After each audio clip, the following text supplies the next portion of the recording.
Thor, god of thunder. Thor is the Norse god of thunder, the sky, and agriculture. He is the son of Odin, chief of the gods, and Odin's consort Jord, earth, and husband of the fertility goddess Sif, who was the mother of his son Modai and daughter Thord. His other son, Magni, may be the offspring of a union with the giantess Jarnsaxa. Thor was the defender of Asgard, realm of the gods, and Midgard, the human realm, and is primarily associated with protection through great feats of arms and slaying giants. Marvel, Hollywood, Thor, and sex. If the movies of the MCU share a common theme, it's that of the balance between power and personal responsibility. When it comes to violence, Hollywood knows what to do. When it comes to sex, Hollywood clearly has no idea how to reconcile the two. Marvel circumvents that problem by avoiding it altogether. Their superheroes are so monastically depleted of all desire, so impermanently self-possessed that it often feels like they're still sealed inside their packaging.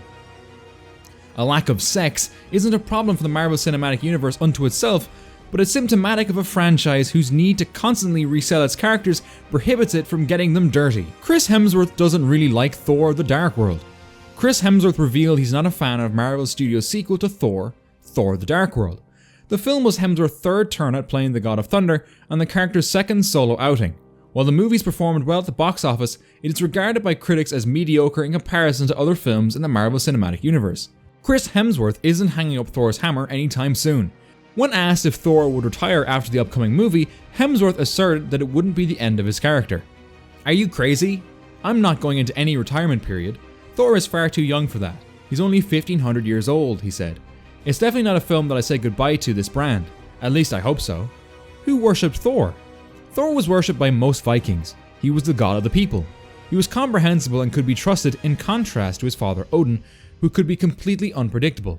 Therefore, Thor's role was also to uphold law and order. His Viking tattoo. On Chris Hemsworth's forearm, 5 letters are printed in black ink: C, E, I, T, and S. The C stands for Chris, while the E, I, T, and S represent his other family members: his wife Elsa, daughter India, and sons Sasha and Tristan. Why the Vikings worshipped Thor? The Vikings worshipped Thor for the physical strength and protection in wars. No doubt, in Norse mythology, Thor was among the most physically strong gods. Although the title of the strongest god belonged to the son of Thor, Magni. Magni was quite an obscure god, and he only rose to power after Thor had passed away, in Ragnarok. One thing to remember is that the qualities that Thor embodied were what the Vikings needed the most. Not only was the physical strength in battle, but also in the farm as well. The Vikings made their name through famous raids that went around Europe. Commonly in combat, physical dominance would mean a lot to the warriors, and that's why the Vikings needed a god who was physically powerful in war to be their spiritual guide, and no one was more suitable than Thor. Is Thor the strongest Avenger? Thor could easily defeat his fellow Avengers in pitched battle. Even if earthly science has somehow made Captain America and Hulk stronger than Thor, unlikely to say the least, Thor could feasibly conjure up a hurricane tidal wave to swallow them whole. From a far more critical perspective though, Thor is the most interesting Avenger because he fundamentally straddles 2 very different narrative styles. On one hand, one basic template for a Thor adventure is a fish out of water adventure. Some of the great stories in Thor's histories find the character attempting to find his way through modern human society. On the other hand, a Thor story can also be an impossibly cosmic adventure that flips freely between science fiction and fantasy, between Star Trek and Lord of the Rings, if you will. The first Thor movie was more the former, but the makers of the Thor sequel have indicated they'll be focusing more on the cosmic stuff in Thor 2. Why he might not be the best Avenger. Thor is silly in a way that no other Avenger is really silly. He talks in a faux Shakespearean dictation, and he has golden hair, and he comes from a glowing city that hovers up on space at the end of a rainbow.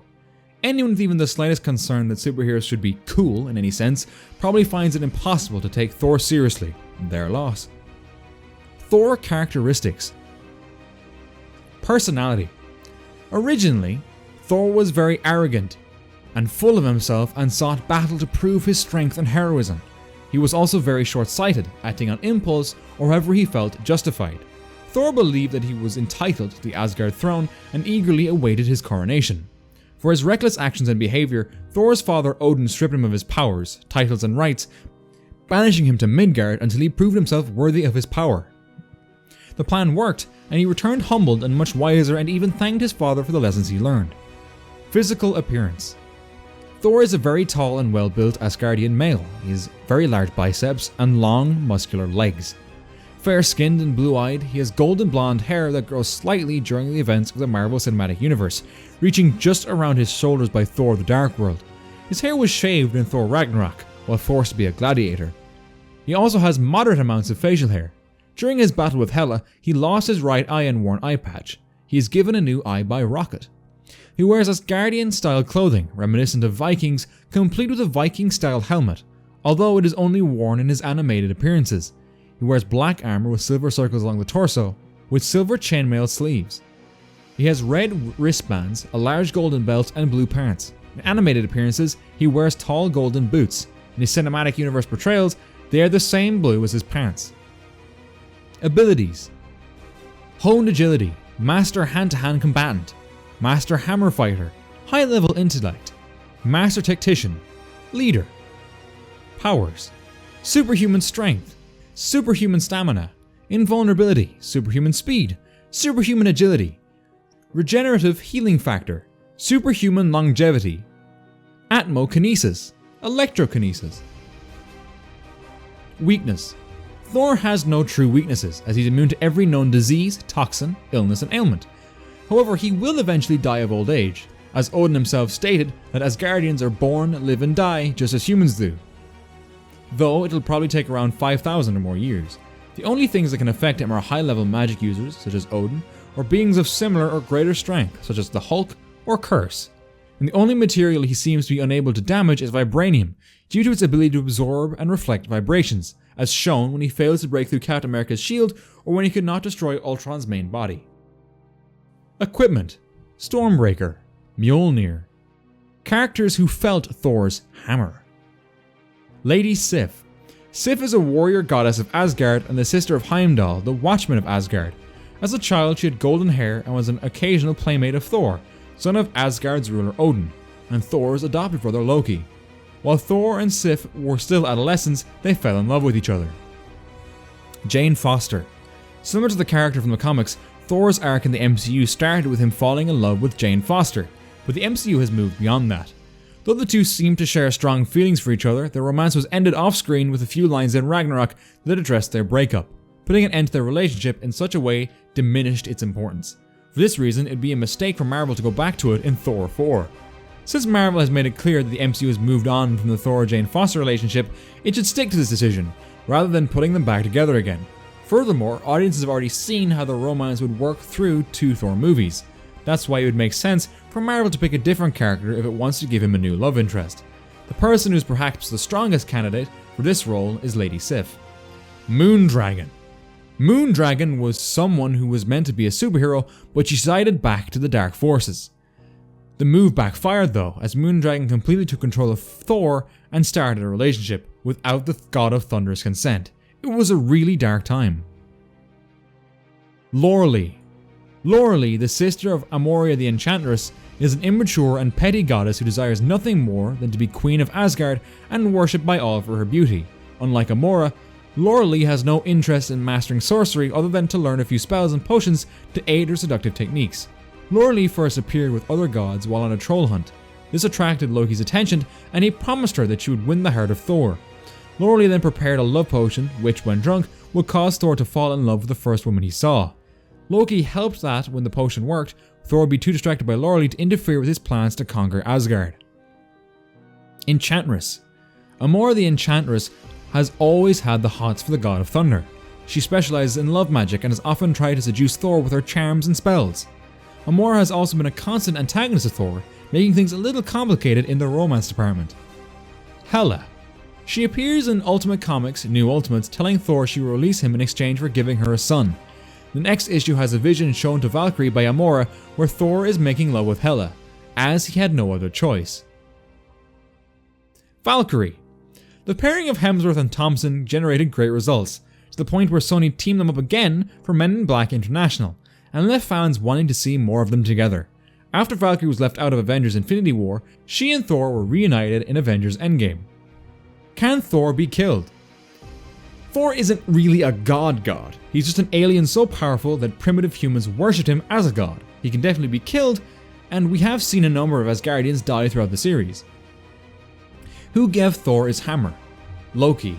The two dwarf brothers, Sindri and Broker, went up to Asgard to claim payment for the three magnificent pieces they created, but unfortunately for them, Loki arrived back first. Loki gave the hammer and new hair to Thor, the ring and spear to Odin, and the ship and the golden-haired boar he gave to Freyr.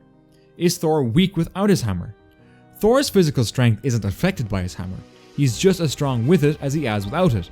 His hammer allows him to channel his power more efficiently, and it also allows him to strike his foes harder, not to mention allowing him to perform various other energy wielding and transportation feats. What happened to Thor's original hammer? Thor's hammer was destroyed in Thor Ragnarok. It was destroyed by his sister Hela, who is stronger and older than Thor and is also the goddess of death.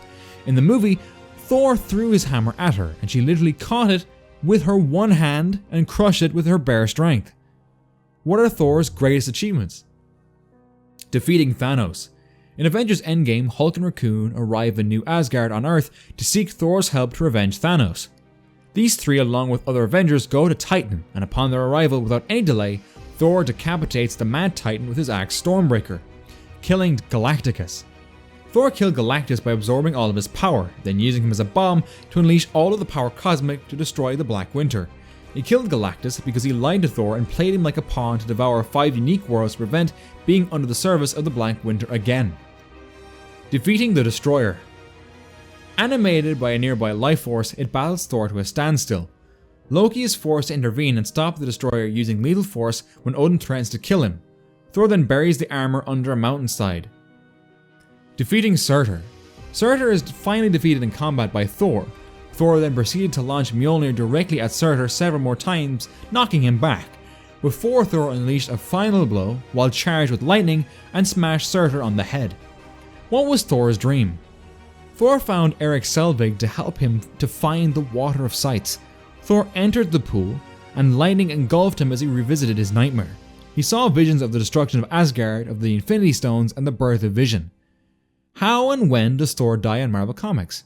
Like almost all of the Norse gods, Thor is doomed to die at Ragnarok, the end of the world and the twilight of the gods, but falls only after killing the great serpent with his powerful hammer Mjolnir, dying to its poison.